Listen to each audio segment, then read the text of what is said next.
Halo Sobat Cycers, jumpa lagi bersama saya Edi Rama. Di video kali ini kita sedang berada di Bandung, tepatnya di arah Lembang ya. Di sini ada sebuah kampus Universitas Pendidikan Indonesia. Seperti yang bisa kalian lihat di belakang saya ini, ada Fakultas Pendidikan Matematika dan Ilmu Pengetahuan Alam. Di sini kita akan melakukan training beberapa mesin, mulai dari laser dan juga 3D printer.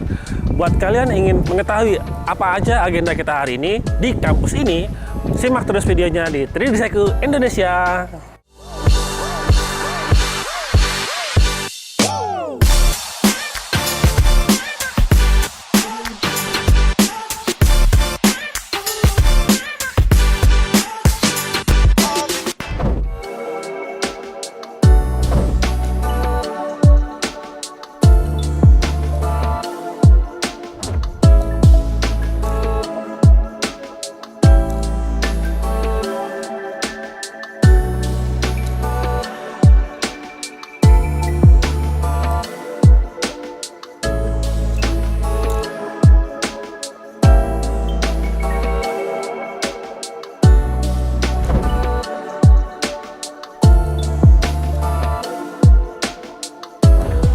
Ngeprint objek dari hasil scan, yang mana hasil scan itu kan biasanya ada permukaan yang kurang rata, yang mana software itu harus kita arahin secara manual. Jadi ini bisa langsung kita putar aja secara manual dari 3 arahnya ini gitu. Bisa juga lewat menu 90 derajat kalau mau lebih cepat. Nah, misalkan kita masukin objek kayak gini, posisinya random, ngacak ya. Bagian yang luas, yang paling lebar malah ada di atas. Padahal seharusnya bagian yang lebar itu ada di bawah buat dia nempel ke permukaan bed. Ini kan kalau kita putar secara manual kan kita bingung nih berapa derajat nih. Karena kan derajatnya koma-koma nih. Ini pusing nih pala kalau muter secara manual. Solusinya adalah kita pakai menu ini yang di sebelah kanan, ada Surface to Platform. Ini kita tinggal checklist, lalu kita arahkan ke bagian yang mau dijadikan dasar. Tinggal kita pencet ini, double klik. Nah gitu. Maka objek yang tadinya miring, nggak beraturan, sekarang bagian yang tadi kita klik akan otomatis diratain ke permukaan bed. Sehingga harapannya saat antar objek ini di print, dia akan bisa nempel dengan bagus di permukaan bed. Gitu.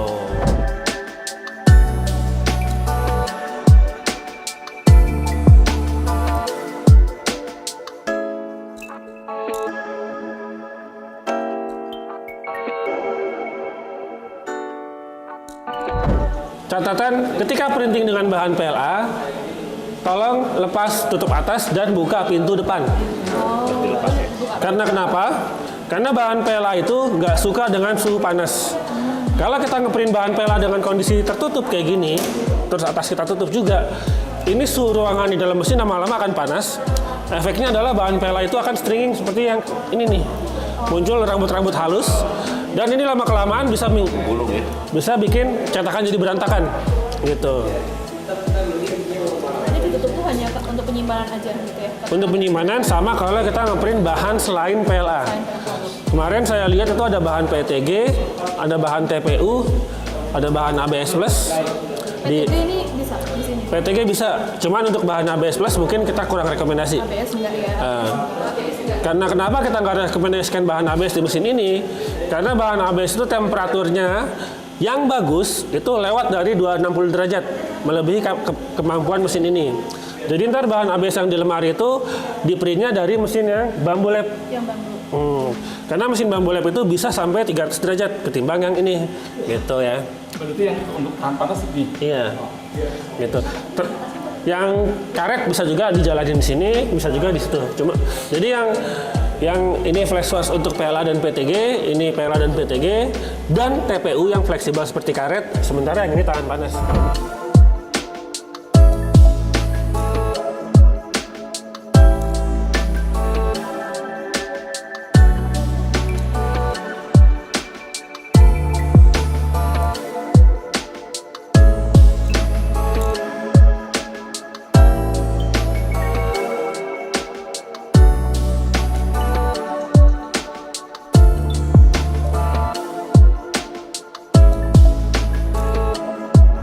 ini kita harus pakai filamen yang tidak getas.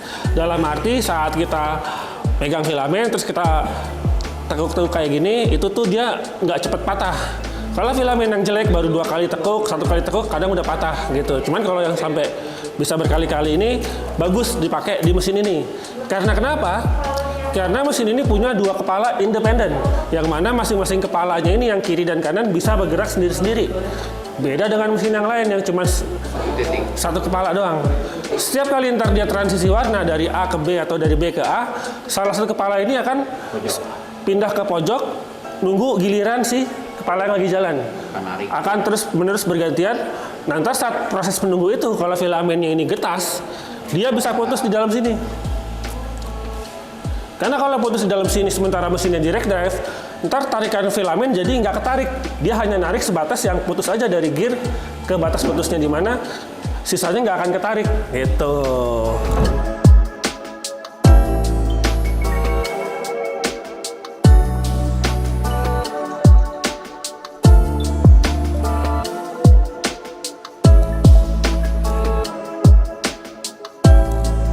Kita harus setting lewat menu tools, lalu pilih level. Nih. Maka mesin akan bergerak. Di sini kita siapin selembar kertas, atau ini aja nih pakai ini nih.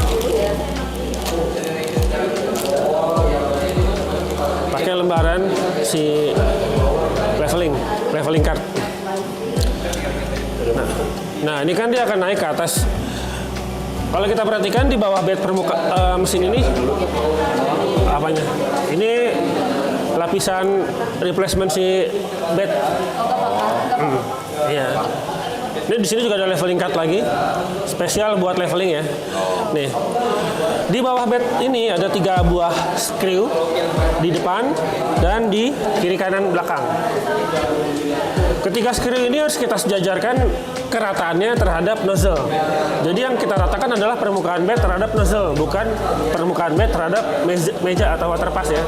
Ini yang sering kali kebalik di orang-orang yang baru pertama kali megang 3D printer yang bednya itu manual leveling. Nih, sekarang kita ikutin perintah yang muncul di layar. Screw 3 nuts to under platform counterclockwise until they are tight. Iya, dikencengin 3-3-nya.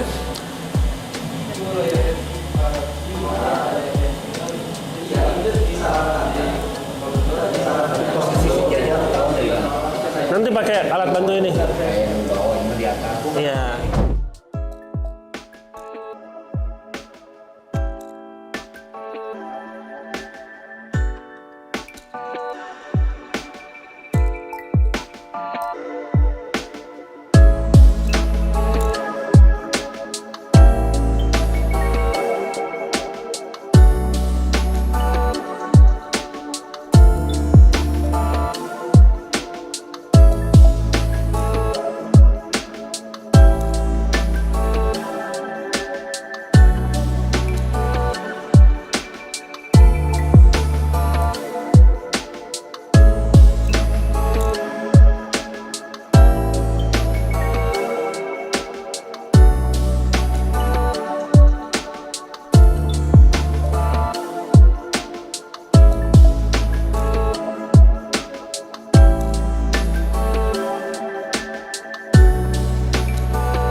Nah, itu tadi agenda kita di kampus Universitas Pendidikan Indonesia, Fakultas MIPA, Matematika dan Ilmu Pengetahuan Alam.